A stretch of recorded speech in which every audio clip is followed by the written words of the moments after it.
If the 4-2-3-1 is meta, why does everyone still use the 4-3-2-1, the new formation that every pro player is using? But is that the case? But it's not that the 4-2-3-1 is not meta anymore. It's that its role has changed. Now in today's video, we're going to go over how I'm going to go for the tactics and instructions and how the formation changed. This will always be a top 3 formation inside the game. In fact, I'm using it a bit more now to control the game. The problem is now with things like lack of finishing, the gameplay being a bit slower, and you having to counter-attack, using one striker isn't really good enough anymore. That is why I've always used 2 strikers on stay forward to kind of replicate a 4-4-1-1. So my 4-2-3-1's have always been a hybrid between a 4-4-2 and a 4-2-3-1. You kind of get that 4-4-1-1. The reason why people are not using the 4-3-2, using 4-3-2 a lot more is because it's more purposeful in this formation in this game to be attacking using the 4-3-2-1. Since they've nerfed back 5, does that mean pros don't use the 4-2-3-1? Well, they do, but they're using it a different way. As I said to you, back in the day, you could use this. If you remember FIFA 9, 18, 19, 20, 21, 22, 23, you could use this formation for the entirety of the game. In fact, you still can. The problem is with one striker, you do feel very much isolated, and that is why it's kind of gone down the pecking order of being some of the top formations inside the game. What pros are now using it is more to start the game with or to control the game with. So what if you're versing against someone that's like, let's say you are like in rank 5, rank 6, or even if you're on rank 3 as an example, if you play a fellow rank 3 player, you might start on a 4-3-2-1, but you might be thinking, well, hang on a minute, maybe I'm getting a bit too exposed when the right back's going forward. So that is why it does have a lot more. These are the tactics that I'm currently using. I'm using direct, but I'm using actually forward runs. You can use either direct passing. For me, my personal preference is forward runs is more attacking than direct passing. So especially in the 4-2-3-1, I always use it. 40 width and 55 depth.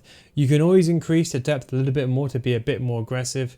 I don't really use any defensive style just because this year frustration and passive behavior, well, frustration itself is another thing altogether, but running out and being aggressive with your centre backs are probably going to cost you most of the time. So I'm very much passive with these players. Long ball, as I've always told you, is still very effective now. The way I use this formation now is it's more of a formation to start the game with.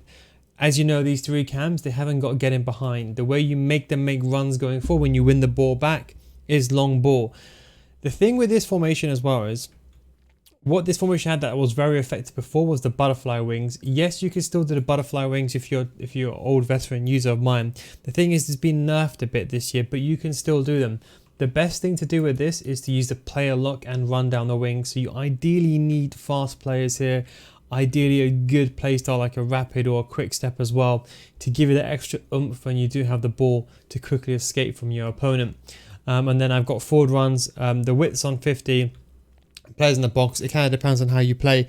If you prefer to do more of like, because I'm actually reducing my players in the box now for attacking formations because I'm actually doing a lot of cutbacks earlier. So my cutbacks so normally I always cut back here anyway, but normally people, they go down the wing and they cut back towards the byline, but this is what everyone expects. So I normally cut back here, but what I'm trying to cut back is in just at this point over there, just a bit earlier, just after the line where it breaks the line of CDMs and just in between the 2 back lines. So I don't really want my players to get inside the box per se. I'd rather they be outside and then I can use them to pass the ball on the outside and then go back on the inside. So that is mine.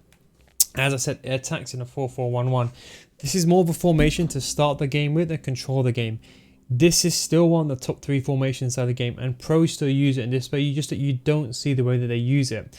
I would say though the 4-3-2-1 is more of an attacking formation. If you are losing, I don't think compared to other years, in contrast to previous years, you can kind of come back with a 4-2-3-1. I feel like this year, because everyone especially playing now post-patch, a bit more defensive, gameplay is a bit more sluggy, they're parking a lot more players inside the box with 2 CDMs, it can be very difficult. Both the striker and the cam stay forward. As I said to you, 4-4-1-1. Stay central, get it behind for the striker. The lamb and the ram are both unbalanced. You can put them come back in defense if you want to.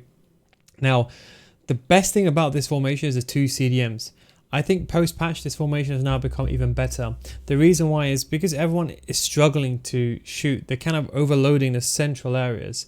And there's only a few formations that can defend very well. The 4-3-2-1, even if you do defend in its well, it's native 4-4-2, but if you make it defend in the 4-4-2, don't forget these are centre mids. They sit higher on the pitch as opposed to CDMs that sit back. And more importantly, people don't remember, is in the 4-2-3-1, the most important instruction is cut passing lanes. If there's player A, player B, that's your opponent. Let's say you're controlling, or let's say player C. If you're controlling player D over there, and let's say your opponent passes the ball to player A, player C will naturally make a run to intercept that passing lane, hence cut passing lanes. That's why I think it's the most important instruction. Centre mids don't have this, only CDMs. So I have them both on cut passing lanes while attacking. Depending on your skill level, as I've always said, you could always put one of these players on get forward, or you can even put both of them on balanced. But it does depend on your skill level. I would say a lot of players, for example, especially in a high division, they struggle because if one of these players go forward, they only have one centre mid there and they get isolated. Maybe a top tier player can left it dribble out of that situation and create the play. But a lot of players also struggle with that. So that's something to bear in mind. So if you realise that in your gameplay, just put them both on stay back and then trigger them yourself with the L1 button. Don't forget L1 triggers the player to make a run going forward. The left back and right back, I've got them on stay back and overlap. Personal preference, I just don't like my fullbacks going forward. As I said, if this was a more attacking formation, maybe it would have been like a typical like drop between defenders and having these players to go forward to create more attacking opportunities. But to be perfectly honest, this is a formation now I'm using to start the game with, or one to close the game out, or one to balance with. If I'm trying to go to attacking or I'm losing 1 or 2-0, I'm definitely going to some variation of a 4-3-2-1, a 4-4-2, a 3-5-2, something of that nature. So the formation is still one of the most meta formation, and it still is the meta formation. It's just that pros are using it differently. We're all using it differently to how we thought we did before, especially because of the lack of the striking options. So maybe it kind of got nerfed indirectly with the patch, because now the Lamina around, maybe the Trivella areas are not as effective as they once were. But then also the defensive nerf is kind of coming into our favour. So that's just a few things I wanted to mention. Anyway guys, that is the 4-2-3-1 contacts and instructions. Don't forget, for these players here, you need pace players. I would say in the left back and right back slot, you always need pacey players, especially at this year. At this point, realistically, look, unless to be candid, look, if you're playing around Division 7, 8, you can get away with it. But like if you're in the lead division, the top tier divisions, even Division 5 now, people are relegated, you need 80 sprint speed minimum. Do not use anyone below. The only players you can get away with, for example, are players that maybe have very good defending stats, but I'm talking about 78 sprint speed is like the lowest I would ever go at this stage. Realistically, even VVD Gold has got 89 sprint speed. Sprint speed, not the pace on the card, the sprint speed is the most important. 2 CDMs, at least 1 defensive or 2 defensive. The defensive awareness, the jockey playstyle and the intercept playstyles are important, and also for the centre backs as well. And then for the cam, just someone who's a bit more agile. Wingers, quick as normal. And strikers, you can get someone complete. Or you can go for the typical tall player like Haaland if you like to abuse those crosses inside the box. Anyways, that is the 4-2-3-1 customized and instructions. Different approach now. It has a different way of life, I would say, in the current cycle of the game. But you'll be seeing this a lot more during Team of the Year, I would say.